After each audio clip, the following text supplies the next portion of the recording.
Bismillahirrahmanirrahim. This lecture is about defense mechanism in order to in order to delay a hostile takeover.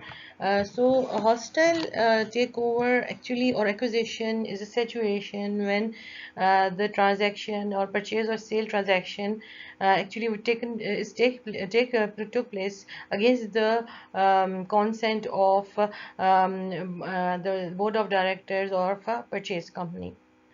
And majorly the transfer took place when the transfer of shares of purchase company with the price higher than the at the market or with additional bonus. One of the characteristic which result of hostile takeover is taking control of a company without the consent of the current board.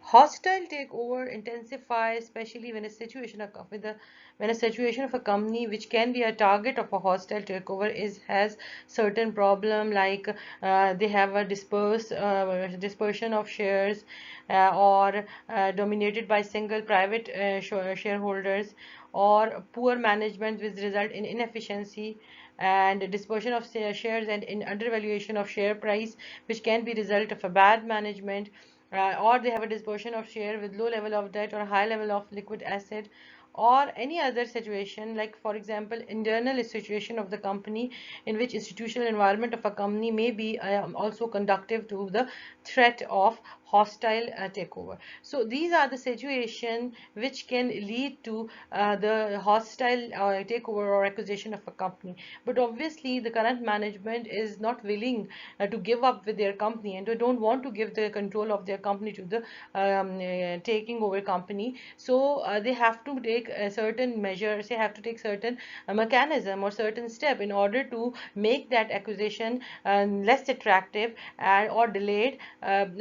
There we in this chapter we will discuss certain defensive procedures or measures which will help the company to make the company less attractive to the people who are actually planning to take over that company. Now, these are the different defensive tactics practiced by different companies in order to avoid acquisition or hostile takeover. Number one is divestiture. Second one is spin-offs. Then split-ups, golden parachutes, crown jewels, poison pills, and white square. There are a number of other tactics as well, but we will be emphasizing in these different specific type of defensive tactics practiced by different companies.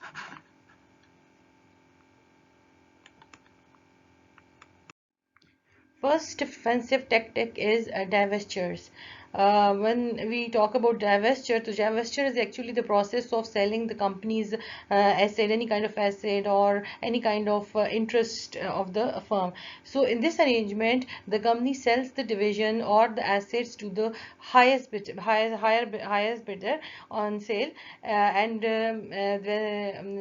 and what the cash they receive from this sale would be reinvested in any new asset, or they can give back that cash to the shareholders and as a dividend, or they can buy back the shares from their shareholders.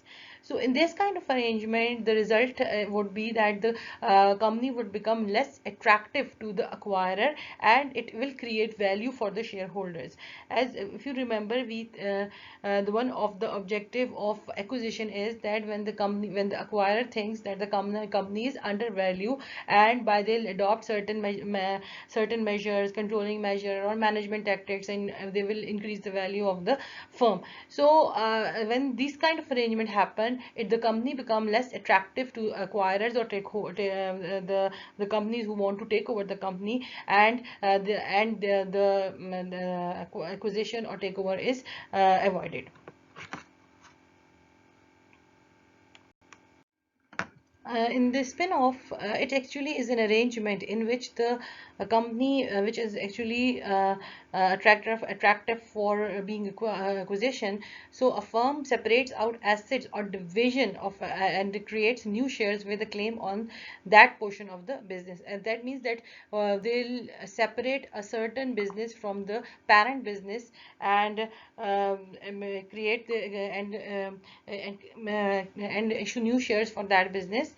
Then the existing shareholders in the firm receive these shares in proportion to their original holding of the shares in that company, and they can choose to retain these shares, or if they want to sell it in the market, they have the option to sell in the market. Actually, a spin-off is the creation of an independent company through a sale or distribution of new shares of an existing company or division of parent company.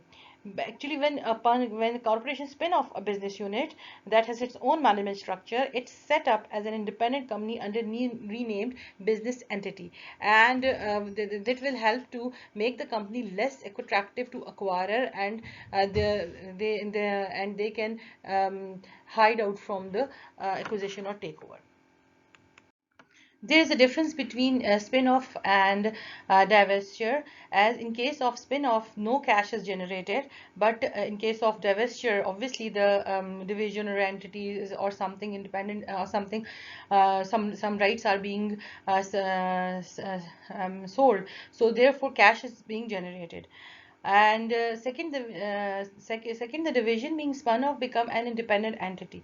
So spin-off can be effective way of creating value when subsidiary or divisions are less efficient than they could be, and the fault lies with the parent companies. In the divestiture, we are actually getting rid of the asset we have, but in the case of spin-off, what you are doing is you are separating the bleeding unit, or you can say the unit which is being affected by the decisions of parent units. So you are actually separating that, so in order to flourish that entity separately. So in this case, you are not losing anything, but you are creating another entity. Split up is another kind of organizational arrangement in which the parent company actually splits into different line of businesses or different type of businesses, and they actually distribute these shares among these different businesses, and they give the original shareholders the right the right to choose from where they want to invest, where they want to get share from, and they will be getting the share in proportion to their original ownership in the firm. And actually split up is the similar to spin off, as it creates new share in the undervalued business line. In this case, the existing shareholders are actually given the option that their parent company stock for these new shares, which changes the proportion ownership in new structure, making it difficult for the acquirer, because you are actually in a process of making your company unattractive to your the people who are actually interesting to take over your business. So in this case, it become a new arrangement would be a little difficult to assess, they can hinder the process of acquisition by this arrangement. Okay, golden parachute is actually a kind of arrangement in which an agreement between a company and an employee took place that provide a significant financial benefit to the employee upon its termination. Actually, we can see with the example that when there is a change in ownership or shake-up in management, a golden parachute clause in an executive's employment contract, which might specify that the executive will be guaranteed with special bonuses, stock options, or other non-cash benefit upon his departure from the organization. As the executive own financial future is very protected, he or she is free to make decision about the reorganization, merger, or sell-offs that are in the best interest of the company, even though such action may lead to his or her dismissal. But golden parachute is also actually meant to help companies hire and retain top talent. At the same time, the golden parachute is actually a very good tactic in order to avoid or pose an obstacle, avoid merger or pose an obstacle to a transaction like merger or acquisition or takeover. This kind of tactic that is known as crown jewel, the target firm sell its major asset, those assets which are valuable, very valuable, and which are which has a higher value or which can be a major source of competitive advantage in the future. So when faced because they are in danger of being acquired, so they pose it as a threat, and actually they sell off the main assets of the business. And this type of arrangement or this type of activity is also known as scorched earth strategy. And this kind of arrangement can also make the deal very unattractive, because the intention of the acquirer is that to have that asset or acquire that asset as well. So when the main asset is being stolen, so the deal become inattractive. The poison pill is actually a kind of activity in which occasionally actually the company really do committing economic suicide in order to avoid a takeover, like borrowing terms that require immediate repayment of all the loans if a firm is being acquired, or selling a right to buy shares in the merged firm company at a bargain price.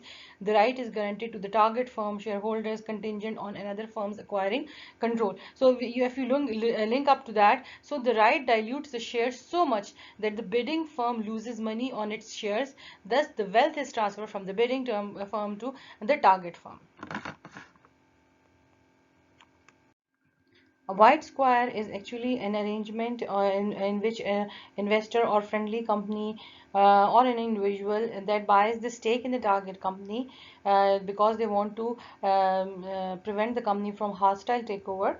This is actually similar to a white knight defense, but the target company in this case does not give up its independence as it does with the white knight, because the white square only buys a partial share in the company, making in order to block a hostile takeover, making it impossible for the acquire. Actually, a white square is an investment or company that takes a stake in the company to prevent hostile takeover, and it buys a partial stake, unlike a white knight that purchases the entire company. Incentive often offered to a white square can include discounting shares or hefty dividends. And other method also include trying to convince the target firm's shareholders that the price offer is too low.